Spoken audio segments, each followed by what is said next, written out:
Hello, everyone. I'm back. Hi. My voice is a little hoarse. I'm Grant, the movie and TV guy. And first, before we begin on my mystery review, some housekeeping. So, I realized in the last video, Sound and Metal video, I forgot to do the segments. Let's do this real quick. Trailer trash for Sound and Metal, none. Watch on Amazon Prime. And was there shawarma? None. Alright, closing the book. So, what's the next movie? Let's go on to the mystery movie. So, what's the mystery movie? It's one you probably haven't heard of, but maybe you should seek out, maybe you shouldn't. Let's find out. And that movie is Happily. Happily is a new film. It's the directorial debut of writer-director Ben David Grabinski, and it's executive produced by, of all people, Jack Black. Yeah, that Jack Black. It's kind of a gem. So, what's Happily about? It stars Joel McHale and Carrie Bishie as, a couple. They've been married, as they keep saying to all their friends, much to their disdain, for 14 years. Their names are Tom and Janet. Tom and Janet, in this neighborhood, they're part of, like, a friend group of other couples and other people. Among them, you know, the acidic, Karen, played by Natalie Z, and her husband, played by Paul Scheer, various other comic vets. So basically, one night, not only have they been married 14 years, very happily, as the title would suggest, and much to their friends' annoyance, they can't even keep their hands off each other. As she very aptly puts it, let's just say that their physical romance is as strong as their emotional one. They, you know, every time they go to a party, they seem to want to hop into the nearest room and do what you will as husband and wife. Much to the annoyance of their friend. They have sex. Whatever, I'm just gonna say it. Their sex life is very strong. So basically, one night they're at dinner with Natalie Z and Paul Scheer, and they says, no one likes you. You're weird. Says, you guys are the weird ones, you make no sense. How can you guys be so attracted to each other after being married and living in the same house for 14 years? And their argument is, because we love each other. What's wrong with that? Well, apparently there's something wrong with that in regards to a mysterious figure named Goodman, played by terrific veteran character Stephen Root. He shows up at their house, bespectacled in a suit with a briefcase, and tells them, basically they're a glitch in the Matrix. This suburban kind of hellscape. He tells them, opens the thing with 2 syringes in it and says, you are defects. No one can be that physically attracted to each other. No one can be that happy. So I'm just gonna stick with this needle, and we're gonna fix the problem. Soon, Carrie Bishie takes the ashtray. Janet takes the ashtray to Goodman's head. They bury the body, but is he really dead? Meanwhile, believing it's a prank, they agree to a last-minute invitation to go on a couple's weekend at this kind of, you know, super duper, you know, it looked kind of like the house from the brother's house from Game Night kind of house, a lot of open windows. But wouldn't you know it, there's more going on here. Was it a prank caused by the friends, or is Goodman really dead? And what is really going on here? I'm not going to say any further because the reveal's kind of great. So, that's kind of the question of this movie. I really liked this movie a lot. I almost kind of loved it. This movie is... But I need to preface this, just from this premise. This will not be for everyone. This is a polarizing film by every metric. It's kind of like a horror film, but it's kind of a comedy. It's kind of a very black comedy, but it's kind of a thriller and a relationship drama. And it's kind of bleak, and it's kind of funny, and it's kind of scary, and it's kind of a sci-fi story. It's kind of all these things, kind of surrealist, absurdist.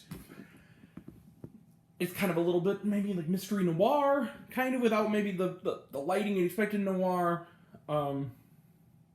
Social satire, and in a Stepford-wise kind of way, and it's all this stuff.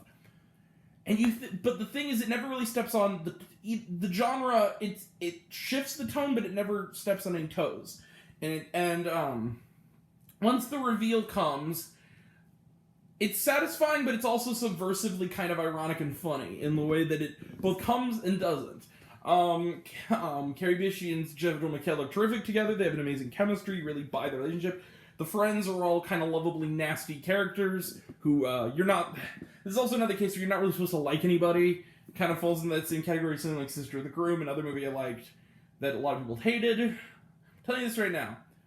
If you like cut and dry, easily, feel good kind of comedies, don't watch Happily. It's not going to be for you. But if you have a dark, kind of twisted, weird sense of humor like myself, I think you'll be more than happy with Happily. This movie was fun. It was clever. Another thing, too, is that I had to look up him after the movie. Ben David Grabinski, rather. Fun little connection, although this definitely is an R-rated film for sure. If it's even rated, it might even be unrated. He didn't direct a movie, but he is the head showrunner on the reboot of Are You Afraid of the Dark? Who'd have thunk it? Got some great, also standout, terrific comic character actor Charlene Yee is quite good as Gretel. Breckin Meyer is given very little to do, but he has some moments in there. Turns out he's kind of awful. They all are. But you got like Natalie Z, Paul Scheer, you got like Natalie Morales, Shannon Woodward, you got a lot of, comedy character vets.